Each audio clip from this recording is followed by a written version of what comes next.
Praise the Lord सर्वांना. आज आपण पवित्र शास्त्रामधून रोमकरस पत्र ह्याचा 12वा अध्याय आणि 20वं वचन वाचणार आहोत. आणि त्याच्यामध्ये असं लिहिलं आहे की उलट पक्षी तुझा शत्रू भुकेला असेल त्याला खायला दे, तहानेला असल्यास त्याला प्यायला दे, कारण असे केल्याने तू त्याच्या मस्तकावर निखाऱ्याची रास करशील. हे प्रभू येशू ख्रिस्त आपल्याला एक आज्ञा देत आहे आणि ती म्हणजे की आपण आपल्या शत्रूंवर प्रेम केलं पाहिजे, आपल्या शत्रूंना क्षमा केली पाहिजे.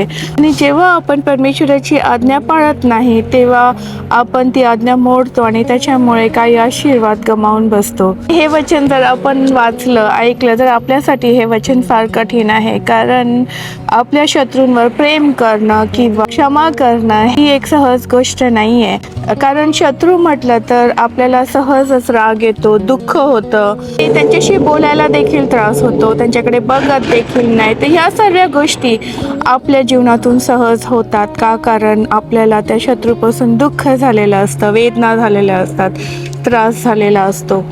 परंतु इथे परमेश्वर आपल्याला त्याच्या वचनाप्रमाणे एक आज्ञा देत आहे की तुम्ही तुमचा शत्रू भुकेला असेल तर त्याला खायला द्या, तहानेला असेल तर त्याला प्यायला द्या. त्याच अध्यायामध्ये पुढचं वचन म्हणजे 21वं वचन जर आपण वाचलं तर त्याच्यामध्ये असं लिहिलं आहे की वाईटाने जिंकला जाऊ नकोस, तर बऱ्याने वाईटाला जिंक. आमेन.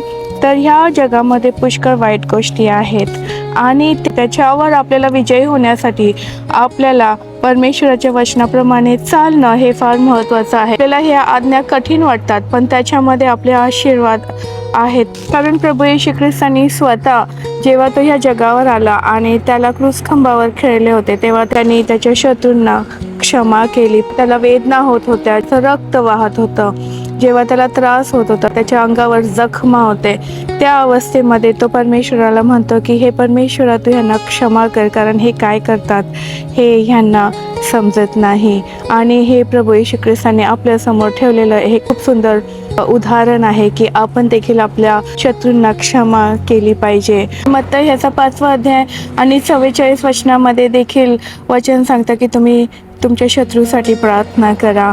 आमेन. आज आपण परमेश्वराकडे प्रार्थना करूया की हे परमेश्वरा तू आम्हाला तुझी कृपा पुरव, जेणेकरून आमच्या अंतःकरणातून सर्व राग, क्षमा न करण्याची वृत्ती ही आमच्या हृदयातून निघून जाऊ दे. आणि जशी तू क्षमा केलीस तसं आम्हालाही आमच्या शत्रूंना क्षमा करण्यासाठी तू सहाय्य कर. तर आपण प्रभू येशू ख्रिस्ताचं अनुकरण करूया, सर्व आशीर्वाद आपण प्राप्त करून घेऊया. आणि जेव्हा आपण प्रभूची आज्ञा पाळतो तेव्हा प्रभू आपल्याला त्याचे प्रतिफळ देतो. आमेन.